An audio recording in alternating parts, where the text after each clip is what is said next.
Hey everyone, it is Wednesday, January 17th, and we are continuing our journey through this book of Quest 52 and just learning more about Jesus and how all of his followers have pointed to him. And in the past few days, we've been looking into the story of Rahab, the prostitute, and the question for today that Mark has for us is, what was it about Rahab that made her such a model of faith according to Hebrews 11:31 and James 2:25? Relate that to Galatians 4:4. So, in Hebrews 11, we get all these passages about faith in action. And verse 31 is the specific verse that mentions Rahab. It says, "By faith, the prostitute Rahab, because she welcomed the spies, was not killed with those who were disobedient." You might remember from Joshua 2, Rahab's statement of faith to the two spies.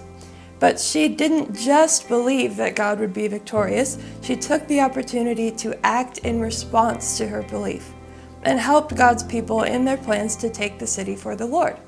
She did not let her low status or questionable morality as a prostitute hold her back from a changed future of following the victorious God and even saving her family's lives in the process.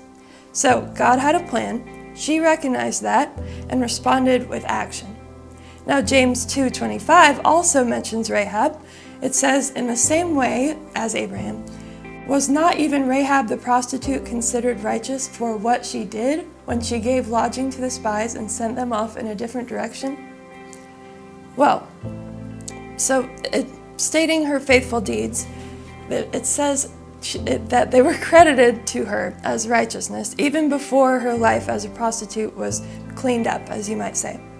Today's question in our book asks us to relate both of these passages to Galatians 4:4, but I'm going to include verses 2, 3, and 5 as well for a little more context so that we can more clearly connect it to Rahab's story.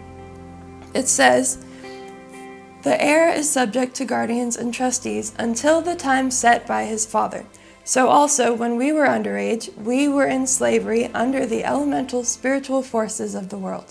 But when the set time had fully come, God sent his Son, born of a woman, born under the law, to redeem those under the law, that we might receive adoption to sonship."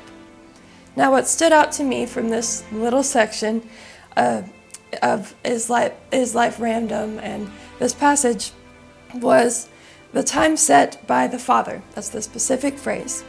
We as people being in slavery, the specific inclusion of a woman's part in it all, and redemption and adoption made possible. So I think this connects to Rahab's faith in the way that she acknowledged God's timing despite her own slavery to sin from before. And God used her blossoming faith in his plan to take the city, and by her descendants thereafter came Jesus, who can redeem all sinners and adopt us as his own and use our faith and obedience in his plan. I hope that you're enjoying this time of studying about Jesus and all these different examples of faith and relating them to your own life as well. So tune in next time, and until then, you are sent.